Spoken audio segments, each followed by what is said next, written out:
Nag-grow tayo, hindi lang pala sa knowledge natin, is number one is the word. So sinabi dito, as a Christian, we are commanded to grow. Growth is not an option. It is a normal process. So, normal process pala nag-grow tayo sa Panginoon is a normal process. When one stops growing, when one stops growing, it is abnormality. Pag nag-stop tayo sa pag-grow natin sa Panginoon, there is something problem. Abnormality ang tawag daw. Kasi kung gusto po tayo mag-grow, hindi lang sa knowledge natin. Sabi ng Panginoon dyan sa Psalms 118, verse 8, it's better to trust unto the Lord and to give confidence sa sarili po natin. Kasi minsan, hindi na natin nakikita yung pag-grow natin sa Panginoon. Our knowledge na lang. Yung sinabi niya dito, one of the reason why a person stops growing is, isang reason nag-stop growing sa isang reason? It's fear, takot. Takot siya, mag-grow. And then sabi niya, we are afraid to explore, to discover, to move out of our comfort zones, to step on in faith. Paano po tayo makalabas sa comfort zone natin? Kasi hindi lang po tayo na, parang ganito ba, ayaw ko malaman ang ano ka. Tago ko tayo kung malaman na ganito ako. Kung gusto mo ganyan nga lang, walang mangyayari. Kaya nga, step in faith You have to step by faith. Go out to your comfort zone. Huwag kang magtago dyan. Kung gusto mo ma-explore ang sarili mo, ma-explore ka to grow in the Lord, you have to step by faith. Kasi pag hindi ka lumabas sa isang comfort zone na bagay na ayaw mo mag-grow sa Panginoon, there's something wrong. Abnormal ang sitwasyon. Kaya we live in fearful society. There is so much in the world. Kasi isang libutan po, minsan kasi, example ito illustration, cellphone ko, keypad, di ba niya yan, touchscreen niya, tago ka ba? Ayaw ko mag-join sa kanila. Kasi mga society, kasi mga kasama ko, paano ka mag-grow? Diyan ka lang sa comfort zone mo, di ba?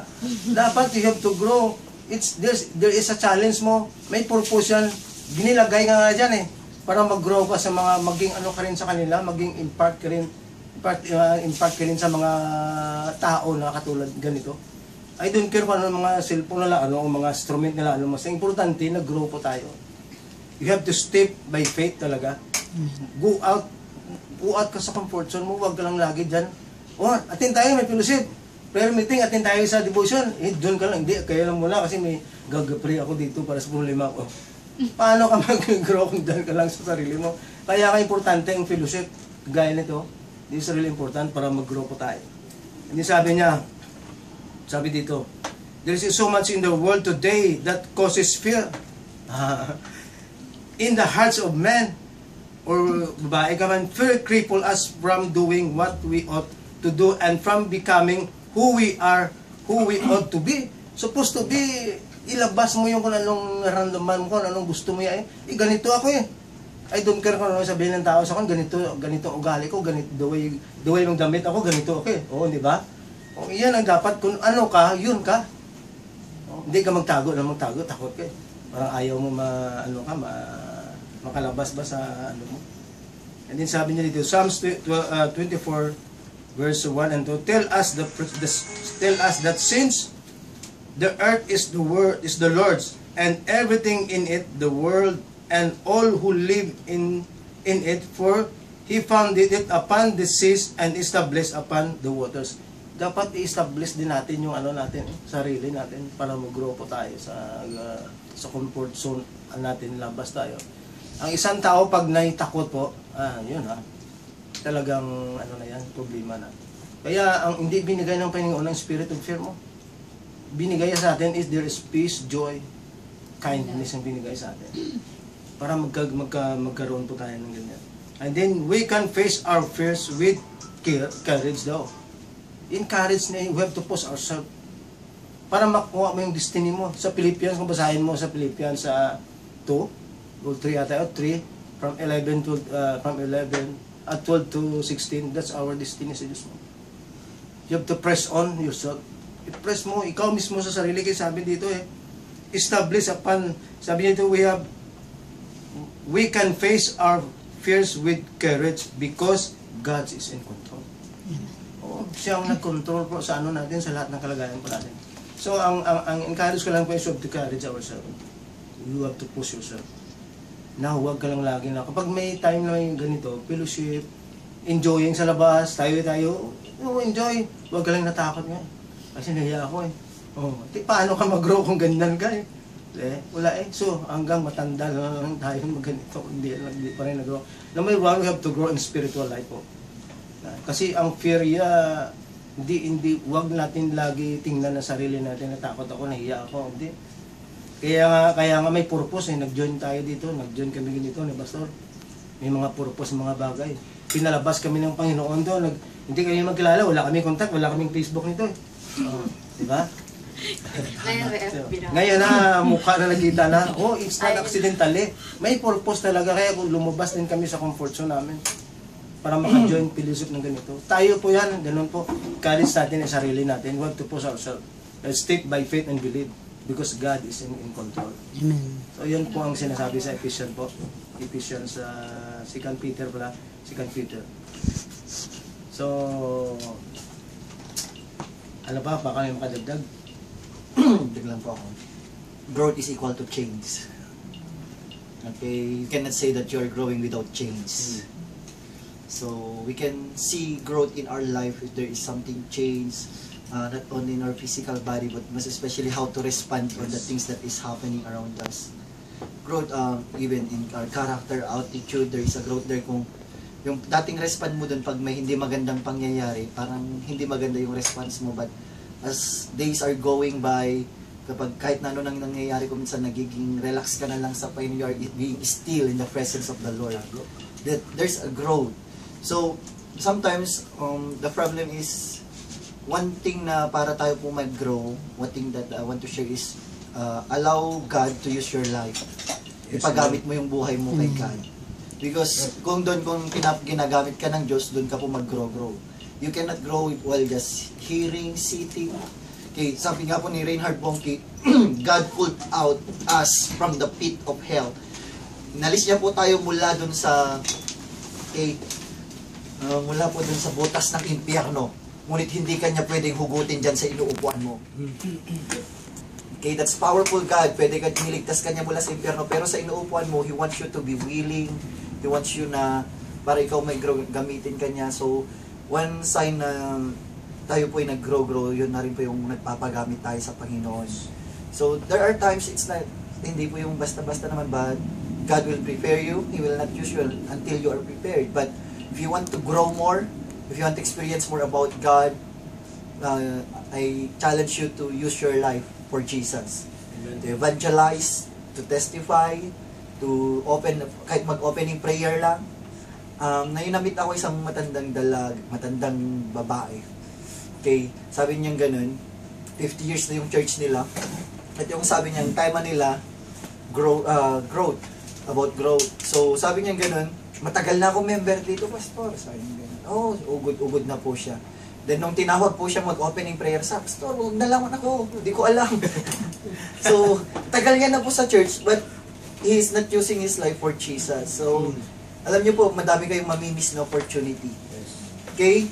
So, and if you want to experience God's more, you need to grow. Kasi, kapag baby, awan ko po sa mga may anak, kung may anak na kayo, hindi nyo pa binibigyan ng sasakyan siguro yung hindi pa marunong magmaneho dahil bata pa siya.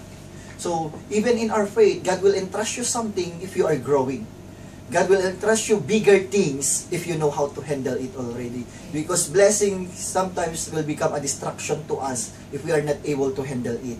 So, gusto po ng Diyos na tayo po ay lumago. So, establishment is very important. The most important thing here is the foundation. If you want to grow, then what I can say is, if you want to grow, connect yourself to Jesus. Okay, connect ko na po sa John 15:16. He is the branches, we are the branches, and He is the vine. Siya po yung puno. So, i-connect po natin sa Kanya. Ang sanga po ay hindi po yan mag-grow kung wala po ang puno. So, ang Panginoong Jesus po ang puno. Kaya mag-connect po tayo sa Kanya lagi. Always pray and seek His Word. Huwag niyo po kaligtaan na itong fellowship na ganito. Alam ko po, sabi ko nga po, mahalaga ang pera. Pero sabi ko nga po, mas mahalaga po ang salita ng Diyos. Kung pera lang po ang pag-usapan natin, sabi ko minsan, may nangangailangan tayo, sabi ko, Lord, kung perang hinahanap namin, pwede kaming magtrabaho. Pero sabi ko, the most important thing is, sabi nga po ni Jesus, mag-invest kayo ng kayamanan ninyo sa langit. Yes. Amen. Hindi sa mundong ito kung saan may sumisira. But invest your life if you want to grow more. As you are using your life for Jesus, you are investing something in heaven. Amen. Amen? So, yun po. Let us all grow. Para sa akin po kasi, I'm still 10 years in the ministry. I want to, hindi masayang yung panahon ko sa lupang ito. I have only one life. Di isa po yung buhay natin. Why don't you use it for the reason or the purpose that you are here in this earth? Amen? So, kung gagamitin po natin yun, nagkakaroon po ng satisfaction yung every breath of our life. Nagkakaroon ng reason, nagkakaroon ng joy, because we are growing as we are growing to Jesus. The more we grow in serving the Lord, the more we want to be used by Him. Amen. Habang nag-grow ka, mas nai-inlove ka kay God. Amen. Mas nagugusto mong magpagamit po sa Kanya. Amen. So, keep growing. Wala pong maging stagnant. Pag naging stagnant ka, magbabahayan ka po ng lamok. Pag-iitlogan ka ng diablo. Alam niyo po, the time when David, kung bakit nagkasala si David, nung time na wala siyang ginagawa.